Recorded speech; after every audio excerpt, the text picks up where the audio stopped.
ഇങ്ങനെ നമുക്ക് ചെലവ് ചുരുങ്ങിയിട്ട് ഡ്രസ്സ് എടുക്കാം. അതാണ് ഞങ്ങളുടെ പ്ലാൻ.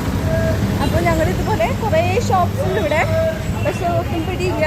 ഫസ്റ്റ് തന്നെ ഞാനൊരു വലിയ ഷോപ്പിലോട്ടാണ് കയറിയത്. പക്ഷെ ഞാൻ ഉദ്ദേശിച്ച കുർത്തീസ് ഒന്നും ഉണ്ടായിരുന്നില്ല. മാത്രമല്ല ഞാൻ അഫോർഡബിൾ ആയ ഒരു കുർത്തീസാണ് ഞാൻ നോക്കിയത്.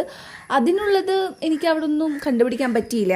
ഇന്ന് ഞാൻ അവിടെ ഇറങ്ങിയിട്ട് കുറച്ചുകൂടി ഉള്ള ഏരിയാസിൽ പോയിട്ട് ഞാൻ എക്സ്പ്ലോർ ചെയ്യാൻ തുടങ്ങി. അപ്പോഴാണ് കുറച്ചെങ്കിലും എനിക്ക് കുർത്തീസൊക്കെ കിട്ടി തുടങ്ങിയത്. ഓഫർ ഉണ്ടായിട്ട് ഞാനൊരു 199 ഒരു കുർത്തീസ് വാങ്ങിച്ചിട്ടുണ്ടായിരുന്നു. അങ്ങനെ നമ്മൾ 1500 രൂപയ്ക്ക് 2 പാൻറ്റ്, 6 കുർത്തീസ്, അതും 250 രൂപയ്ക്ക് കുർത്തീസാണ് നമ്മൾ എടുത്തത്. എൻ്റെ മോനെ നല്ല രസമുണ്ട്. നമ്മൾ ഈ കുറേ കുർത്തീസ് കിട്ടി, അതുപോലെ തന്നെ 200 രൂപയ്ക്ക് കൊറിയൻ പാൻസ് കിട്ടി. കേറാണെങ്കിൽ എന്തോ മീമോ അവിടേക്ക് കയറിക്കോ. അങ്ങനെ ഞങ്ങൾക്കൊരു മീമോ പറഞ്ഞൊരു ഷോപ്പിലോട്ട് എത്തിയപ്പോഴാണ് ഒന്ന് സമാധാനമായത്. കുറേ നല്ല ഓഫേഴ്സുള്ള ഡ്രസ്സും കിട്ടി. മാത്രമല്ല നല്ല വിശപ്പുണ്ടായിരുന്നു. ഫുഡ് അടിച്ച് ഞങ്ങൾ നേരെ വീട്ടിൽ പോന്നു.